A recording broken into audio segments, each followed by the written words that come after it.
So you guys may or may not have heard about what's been going on in the Queens District Attorney race. So basically, it was announced, or is declared that Tiffany Caban, who is a progressive, self-described Democratic Socialist in the way that AOC is a Democratic Socialist, AOC had endorsed her, and she was the progressive in this race. And the person who's closest to her was a woman by the name Melinda Katz. You want to know who endorsed Melinda Katz? Joseph Crowley. Yes, he did. So, there's a New York, political machine. You guys remember even back in the day, you taking a U.S. history class. You know who William Boss Tweed is. You know what I'm saying? Like this, sort of local NYC, like this kind of boroughs. This kind of a sort of machine that exists in New York goes back decades, dude, like century, like a couple hundred years, or 100 years.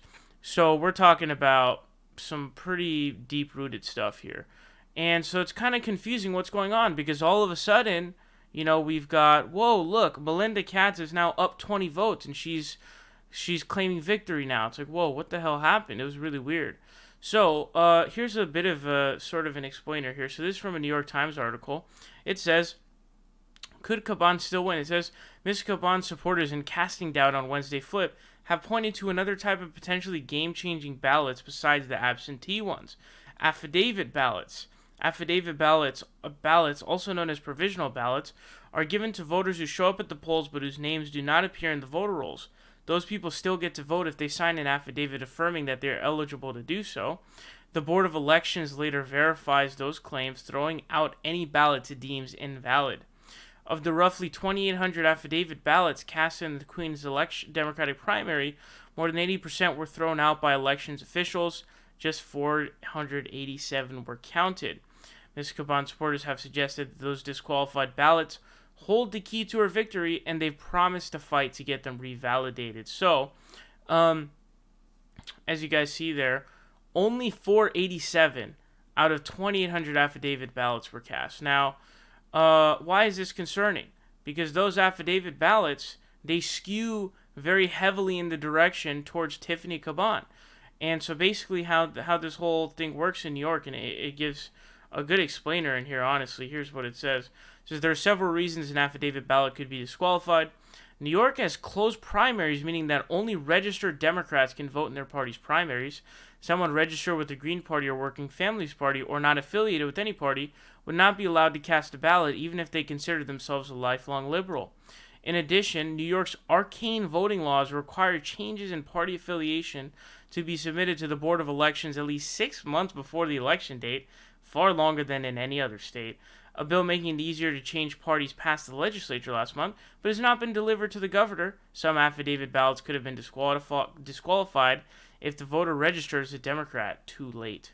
And so basically what's going to happen is this is going to court. There's a recount going on, manual recount that's going on, and so all that has to happen is a 21 vote flip in favor of Tiffany Caban. And I think it'll end up happening. I think that out of those affidavit ballots, I do believe that the Board of Elections, they will end up finding 21 more, which will be approved because there were no problems with them. I do believe that will be what's happened. But there's a couple of different issues here. First of all, the Queens sort of New York local sort of Democratic machine, the old guard, it needs to be taken apart.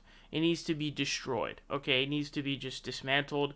People like Joseph Crowley, people like Melinda Katz, these people who are, the rich Democrats, who are the corporate Democrats, these people need to be gotten rid of, okay? They need to be voted out. We need to replace them, in this sort of election. Tiffany Caban was great to have won this election, and so it's a very important thing to dismantle this. AOC played a huge part in this by unseating, Joseph Crowley, who, of course, was a corporate sellout. And the machine is not letting up so quick. The other issue being the fundamentals of the voting laws in New York. New York, for supposedly being a liberal state, has like the worst. It just says right here.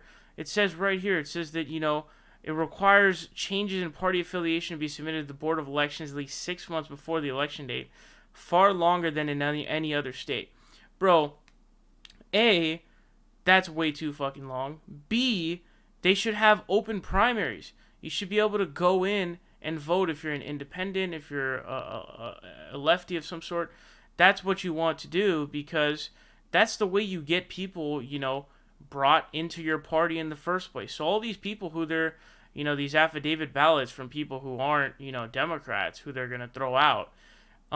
You, as a Democratic Party, if you wanted to actually win general elections and grow the party, you would want those affidavits to be counted in the future, because they would then qualify by being actual Democrats.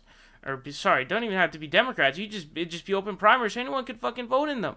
That's what you want to have, because that's how you win elections. But to them, it doesn't matter, because when you're running for DA, in Queens, or you're running in Joseph Crowley's seat, all you got to do is clamp down on your Democratic opposition by preventing any progressive from winning, by being a corporate sellout and dominating the media because you have all this money, and then you cruise to a general election victory, and you hold your seat. You pretend to fight Donald Trump. You pretend to you take down Donald Trump, but really, you ain't that much different from Donald Trump at heart. And so they need to change those. Shouldn't be 6 months to change your party affiliation, and it certainly should not be a closed primary. I forget if California has a closed primary as well. They might, but the fact that any sort of liberal-leaning state would have a closed primary is absolute insanity and incredibly stupid. Really in every way, honestly, but the most important one being just simply winning elections. Seriously, that's really the main one. But they need to change all of those kinds of things. And most importantly, the old guard needs to be taken out.